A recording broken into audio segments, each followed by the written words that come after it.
राधे राधे दोस्तों। संकट चौथ की व्रत कब है, इसका आप लोगों को व्रत 6 या 7 तारीख को लेकर कंफ्यूज हो रहे हैं, इसलिए वीडियो को एंड तक वॉच करना। संकट चौथ का व्रत 6 जनवरी को मनाया जाएगा। संकट चौथ की व्रत कथा।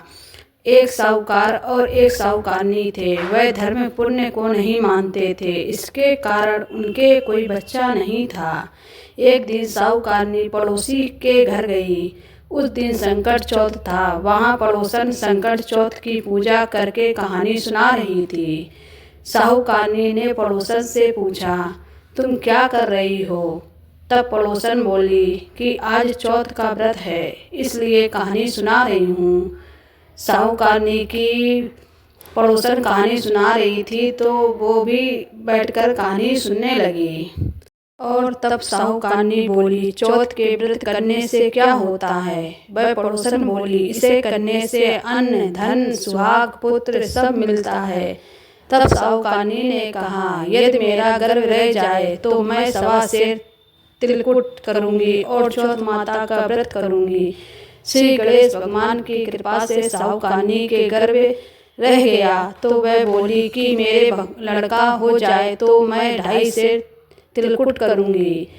कुछ दिन बाद उसके लड़का हो गया तो वह बोली कि हे चौथ भगवान, मेरे बेटे का विवाह हो जाएगा तो 5.25 सेर का तिलकुट करूंगी, तब तिलकुट करूंगी। कुछ वर्षों बाद उसके बेटे का विवाह तय हो गया और उसका बेटा विवाह करने चला गया, लेकिन उस साहूकारनी ने तिलकुट नहीं किया।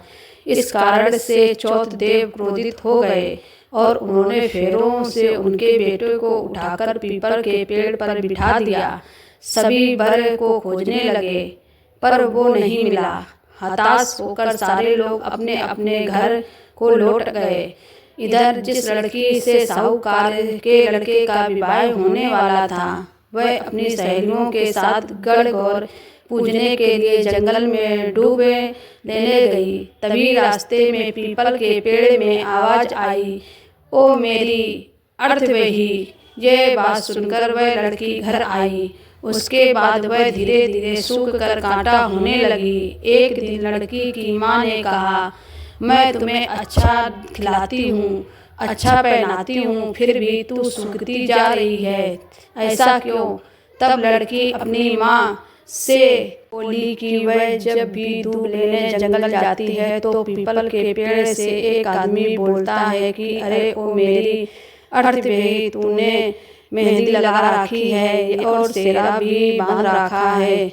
तब उसकी माँ ने पीपल के पेड़ के पास जाकर देखा, यह तो उसका जमाई था, जमाई ही है। तब उसकी माँ ने जमाई से कहा, यहाँ क्यों बैठे हैं? मेरी बेटी को अर्थवही कर दी और अब क्या लोगे? साहूकारनी का बेटा बोला, मेरी माँ ने चौथ का तिलकुट बोला था लेकिन नहीं किया, इसलिए चौथ माता ने नाराज होकर यहाँ बैठा दिया। यह सुनकर उस लड़की की माँ साहूकारनी के घर गई और उसके पूछा कि उसने संकट चौथ का कुछ बोला है क्या? वह साहूकारनी बोली, तिलकुट बोला था। उसके बाद साहूकारनी बोली, मेरा बेटा घर जमाई तो 2.5 मन का तिलकुट करूँगी। इससे श्री गणेश भगवान प्रसन्न हो गए और उसके बेटे का फेरे में लाकर बैठा दिया। बेटे का विवाह धूमधाम से हो गया। तब साहूकारनी ने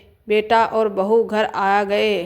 तब साहूकारनी ने 2.5 मन तिलकुट किया और बोली, हे चौथ देवी, आप के आशीर्वाद से मेरे बेटा बहू घर आए हैं, इससे मैं हमेशा तिलकुट करके व्रत करूंगी। इसके बाद सारे नगर वासियों ने तिलकुट के साथ संकट व्रत करना प्रारंभ कर दिया। हे संकट चौथ, जिस तरह साहूकारनी को बेटे बहू से मिलवाया, वैसे ही हम सबको मिलवाना। इस कथा को कहने सुनने वालों का भला करना। जो चौथ का व्रत रखता उसकी सारी बच्चों की मनोकामना पूरी होती हैं।